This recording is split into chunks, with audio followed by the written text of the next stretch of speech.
We have a couple videos we'd like to share. Some of our patients put together some really excellent videos to share their perspective a little bit. And if we could start with one of those videos, I think there's a 4-minute and a 9-minute, really either one to start us out, please. And then we'll play the other one to follow. Hello, I'm Tanya. I'm Nora. I'm Michael. And we're the Baker family. Wow, hi Nora, what grade are you in? Second, What do you like to do for fun? skiing, four-wheeling, softball, ride my bike, swimming, and crafts. And what do you like to do for fun with your family? Fishing, camping, board games.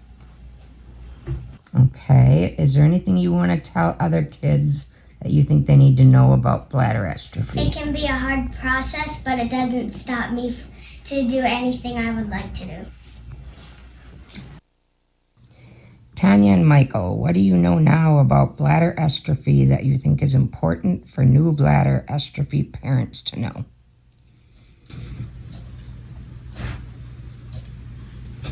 Really not that big of a deal, other than extra 5 more minutes of getting the kids ready in the morning. It's no different than raising our other 2 boys. And yogurt is really good for crushing a pill up for having them take their medicine in the morning. Tanya, anything to add? Don't be afraid to ask the doctor any question that may come up. Like personally, we have an amazing team of doctors for Nora. They have always included her in our discussions. Just make sure that they're on, you're on the same page as them and you understand everything fully. Okay, what advice would you give new and other bladder atrophy parents?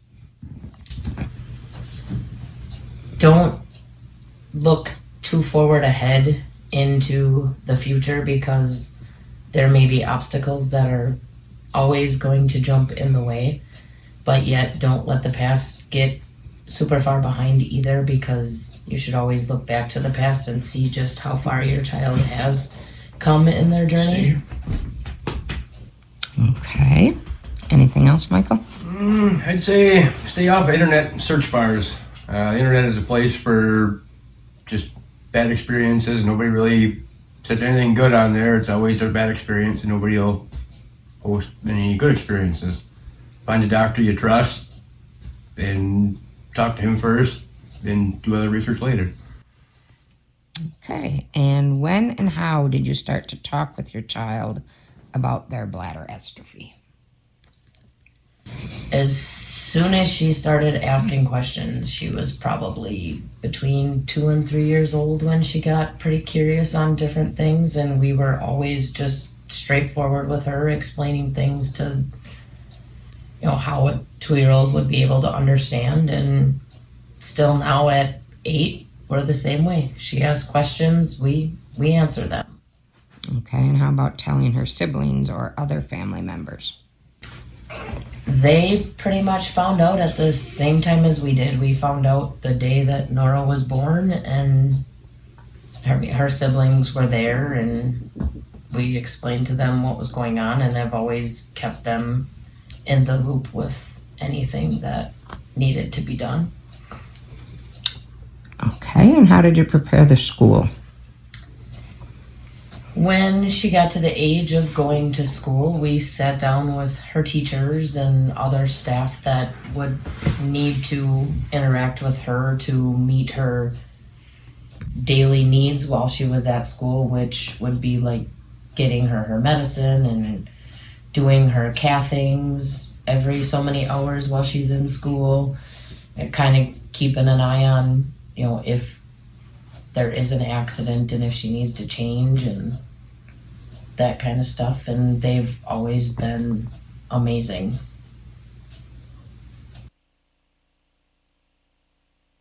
Hello, I'm David. I'm Robbie. And I'm Cassie. Cassie, what grade are you in? I'm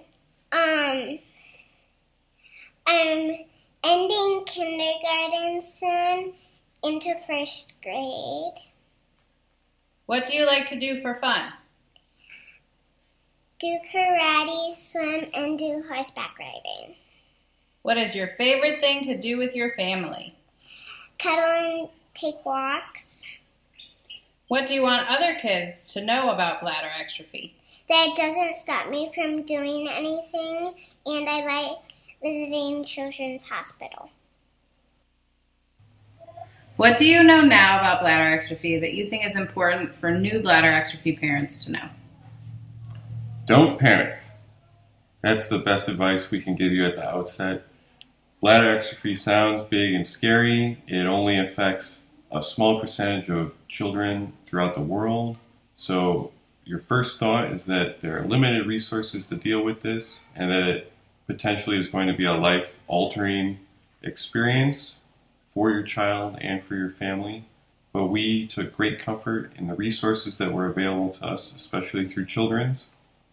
And we have come to find a place of normalcy throughout this process, one that is getting closer and closer to routine to provide everyday structure for our child and for our family. Right. This is not a debilitating life sentence. It's very manageable with the help of the medical team. Outsiders don't even know that our daughter has this condition unless we tell them because it doesn't limit her in any way in terms of the activities she's able to do. She can swim and do martial arts and go horseback riding and all of those things. Mm-hmm. We signed her up for karate. She did a summer camp with horseback riding. All things that regular kids her age are doing. So there are no limits. And Cassie has come to see her visits at Children's as something to look forward to.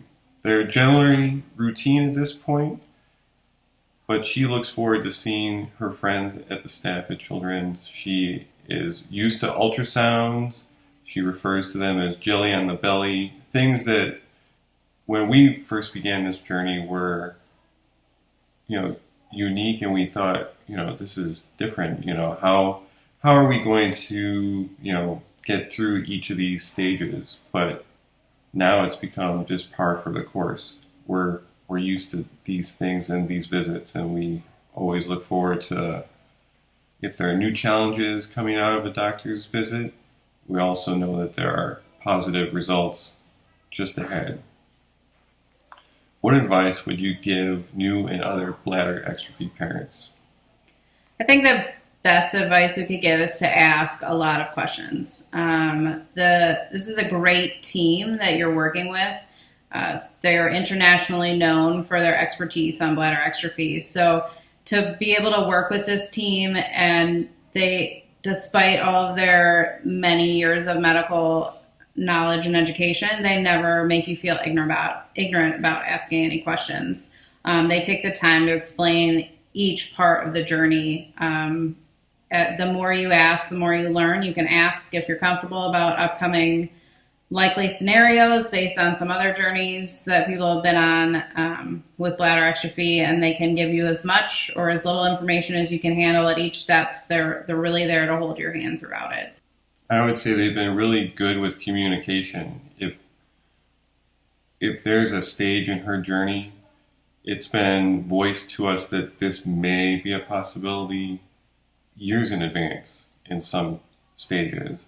So nothing has come as a shock or a surprise. We've always been very well informed so that we know potentially what our journey is going to look like. And then each stage of that journey has been much easier to navigate through.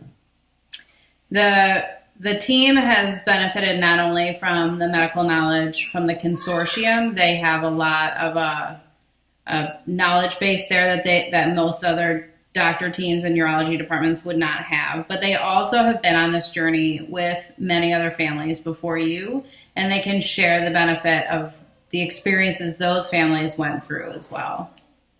Because each family and each child that goes through this has their own unique experience through it. There are no one-size-fits-all solutions to everything, and everything is kind of modified by each family depending on what their situation is. So the consortium and the doctors have been real good about saying, well, here's what this family did for this, and that worked very well for them, but feel free to modify that to make it fit your needs, and have you thought about trying this? And likewise, if we come up with a solution that works well for us, we share that with the team, and they're able to take that back to others who are maybe going through the same process.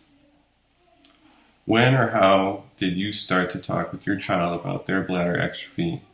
How did you tell siblings, other family members, and school? We've always been pretty open and matter of fact with Cassie and her older sister from the beginning. Her sister was 2 when Cassie was born, so there wasn't a lot of information for her at that point, other than she knew she got to spend some extra sleepover times at Nana's when we had our overnights at Children's Hospital toward the beginning. And for both of them, it's just kind of been the way things are with Cassie from the beginning. We did tell our close family members when we found out when I was pregnant with Cassie, in order that they could add their support and prayers to our journey. It's a lot to take in when you first start hearing the diagnosis. But then that way, by telling our closest family, we were able to add, we could all learn together throughout this journey. And we told the district nurse and the school staff early on. Now Cassie basically has her own fan club down at the office. She needs some assistance on her potty breaks, but it's something that none of her classmates are aware of. Cassie just knows she gets to go to the office at such and such a time during the day, and the school staff has been outstanding in just assisting her through that process. It's very routine, and again, nobody on the outside would ever be aware of it. And Cassie, she has a very big personality, and that shines through with everyone she meets. She knows she's unique, and she lets everybody know through her mannerisms and how she interacts with people. But her uniqueness is not defined by her bladder exstrophy. It's just something that she knows that she has to do privately, and her journey through the process has made her stronger and has probably shaped how she has come to be this unique individual that, as parents, we're excited to see her grow. But also, she is not defined solely by this. This is just one aspect of her life as a total. So some other important things to know is that some of the hardest parts of this journey are unfortunately kind of right at the beginning. Not only have you come through a challenging pregnancy with, this news, but then you have a new baby and all the sleep deprivation that goes with that. And that's complicated by the extra stages of, you have a tegaderm, and then you have a major surgery, and then you have a spica cast and a special car seat. And all of those stages right at the beginning are definitely overwhelming to new parents. That sleep deprivation doesn't help. But the good news is, each challenge kind of builds you up for the next challenge. So, you learn how to deal properly with the tegaderm, and then that becomes routine. And then on to the next challenge, you're dealing with the spica cast, but eventually that becomes routine. So each stage kind of preps and guides you for the challenge for the next stage. And each one, you find that it becomes manageable, and your confidence as a parent for a bladder exstrophy child just grows.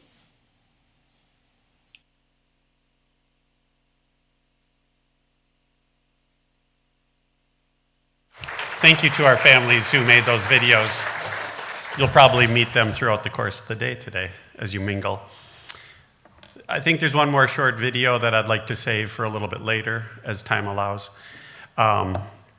Now I'd like to call to the stage our good friend Thomas Exler with a presentation.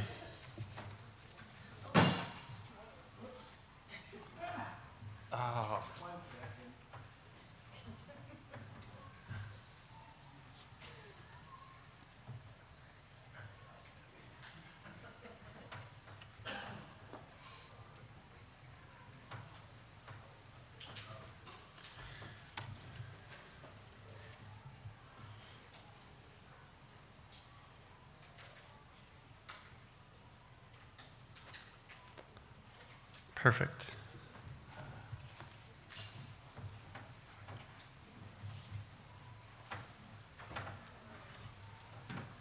Sorry about that. It's a little technical problem. So the Courage to Shine Award, we give it each year. It goes to a very honorable citizen and a young lady this time. But I'm going to just go off one thing to say.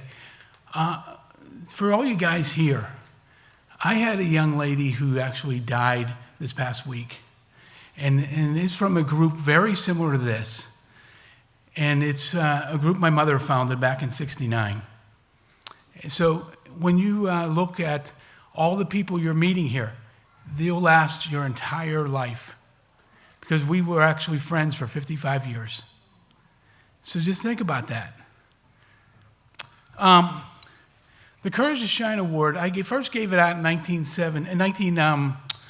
2010 in Australia. And it went to a gentleman named Tom Flood. And he was 80 years old. Phenomenal person. And because of that, I got a letter from the Secretary General of Australia asking me to write a recommendation letter because the guy actually won the Australian award, which is a very high-profile case. So this year's award winner is going to be Rachel Fisher Althizer. Althizer. She told me how to pronounce it, Althizer. And we have known each other probably more than 10 years. And she has a unique story for all you guys. And I won't get involved in the unique story, but it's actually one of the best I have here. So I'm going to bring her up, and we're going to establish the award for her, for the Courage to Shine Award.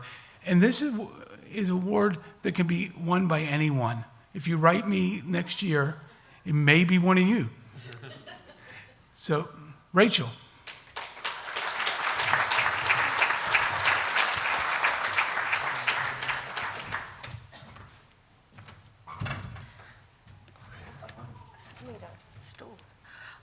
I am beyond honored to receive this award today. Thank you so much, Tom.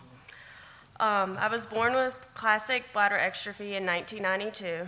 I'm from New Bern, a small town in eastern North Carolina, and I live there today with my husband. My story begins with an immediate ambulance ride from our local hospital to a regional hospital shortly after birth, where I had an immediate closure. Unfortunately, the closure failed, which led to a referral to a major medical facility. There, I experienced a reclosure, osteotomy, and bladder neck reconstruction. However, at age 4, I developed blockages in my ureters. My parents, my mom especially, started researching doctors all over the US, and it led them to Dr. Gerhardt at Johns Hopkins. I became a patient at Hopkins at age 4, and I underwent major surgery that created a neobladder utilizing my intestines and Mitrophanoff utilizing my appendix. My Mitrophanoff is located where my belly button should be, and I was told to catheterize every 4 hours. I then became the youngest patient of Gerhardt's at the time to catheterize myself in October 1996. This was my biggest surgery. I was in Baltimore for 6 weeks total and 4 weeks in the hospital recovering. I remember spending Halloween there and staying in the children's house with other Hopkins pediatric patients. After that major surgery, I had 2 more surgeries within 9 months, and my parents, my dad especially, was frustrated with not being able to help me. I can't imagine my parents' experience and how helpless they felt. Honestly, I believe everything about my early years affected my parents much more than myself. I have only a few memories of being in the hospital and only 1 or 2 of being worried or being in pain. Since age 6, I have overall been healthy and continent, only having a handful of procedures and surgeries such as the vaginoplasty. I still have at least 1 surgery in the foreseeable future, which will be to correct uterine prolapse. Outside of the times I spent in the hospital, I lived a completely typical childhood. I never thought that I couldn't do something because of bladder exstrophy. I didn't feel like my parents treated me any differently than my siblings. I participated in a variety of activities such as gymnastics, dance, and t-ball, but committed to soccer and played my whole life on competitive travel teams.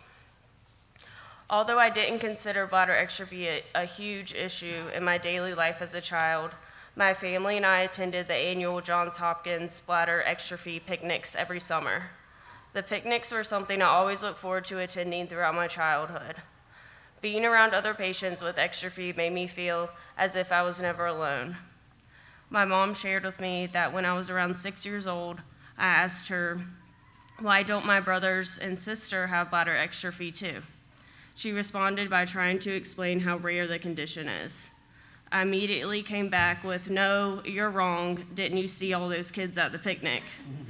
I think this reaction proves that exposure and connection to other patients makes all the difference. From a very young age, I never felt alone in my exstrophy journey. I formed friendships there that are still supportive friendships today. Meeting up once a year and connecting over bladder exstrophy specific struggles was therapeutic for all of us.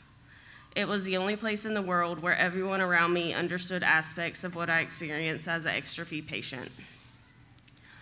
During my teenage years, I was angry with my parents for being grounded a lot because I was a rule breaker, but I also became angry that I had bladder exstrophy. I didn't think it was fair that I was born with this birth defect, used the bathroom differently, and had scars from my surgeries. One of the hardest parts of growing up with bladder exstrophy for me was wearing a bathing suit in front of my peers. I realize now that my anxiety about people seeing my scars was so much worse than what actually happened, which was usually absolutely nothing. I have little to no anxiety about others seeing my scars today. Another issue that came up for me frequently as a teenager was forgetting my catheters. I now bring an abundance of catheters with me everywhere I go, and that is no longer a concern. My dad passed away my senior year of high school, and one of the best things he did for me as a parent was build my self-esteem. I have a vivid memory at the beach of my dad telling me he was proud of me for wearing a new bathing suit that showed my scars, which is something I hadn't done before. I was overjoyed that he was proud of me, and I still hold on to that memory today. Over my lifetime, I've developed a passion for traveling and serving others. I volunteered at an orphanage in Peru for 2 months in my early 20s, and during my time there, I participated in adventurous activities such as rock climbing and paragliding. I also volunteered as a camp counselor for 3 years at Youth Rally, which is a camp for children with bowel and bladder conditions. Youth Rally is an amazing camp that values connection and learning how to be independent while also having a lot of fun.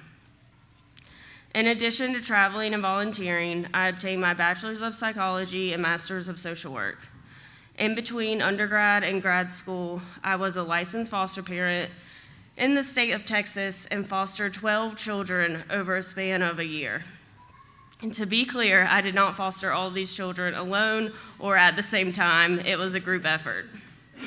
I then worked as a social worker in multiple settings involving children and families, such as the Department of Social Services foster care, and as a clinical social worker in hospitals and schools. My husband and I got married in 2020 and now live in our hometown where we see our siblings, parents, nieces, and nephews on a regular basis. We enjoy spending time with our 2 dogs, 1 cat, and tons of plants.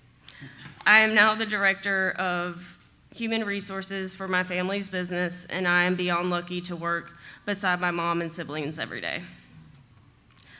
I strongly believe the best two things my parents did for me was constantly encourage me to be confident and connect me with the bladder extrophy community. I cannot say enough how the emotional support from my family combined with the support from the bladder extrophy community has helped me cope with challenges throughout my life. I have been diagnosed with two other conditions, celiac disease and vasovagal syncope. And unfortunately, bladder extrophy didn't give me a free lifetime pass. I have been successful managing these conditions because of the skills and knowledge I obtained from navigating bladder extrophy, such as scheduling appointments, advocating for myself, and putting my health first. Due to the positive impact the bladder extrophy community has had on my development, I am motivated and dedicated to give back as much as I can. I have been honored to join Pam, Dr. Shukla, and the rest of the team on their annual workshop in India. The families that we meet are beyond grateful that we have traveled from the U.S. to help their children. The vast number of patients and families that are able to be seen in 1 week is truly unheard of in the States. My role there, along with Pam, was to provide emotional support to the families and patients. Some of the families travel from very far away, even from other countries, to be seen for their bladder extrophy needs, from basic checkups to major surgeries. I wrote this quote down while I was processing the first day of my second trip. The mom who cried when she met Pam and I because she had never met another mom of a child with extrophy or another extrophy patient before meeting us, the sweet babies who stared into my eyes while being examined, and the teenage boys who were so excited to see us again, they are the reason we are here. I have so many memorable experiences from my trips to India. One is bouncing around a beach ball in the ward full of patients and families. Another one is having intense conversations with teenage patients about the responsibility of catheterizing and sanitizing catheters just a day or two before their Mitrofanoff surgery. Another involves telling parents of an infant that bladder extrophy is not a result of anything the mother did or didn't do during pregnancy. The surgeons, nurses, and everyone involved on the trip is making a huge difference in every single patient's life, from life-changing surgery to just simply letting them know that we care and they are not alone. I hope that I am able to give the parents and patients in India hope that they can live a fulfilling life regardless of being born with the birth defect of bladder extrophy.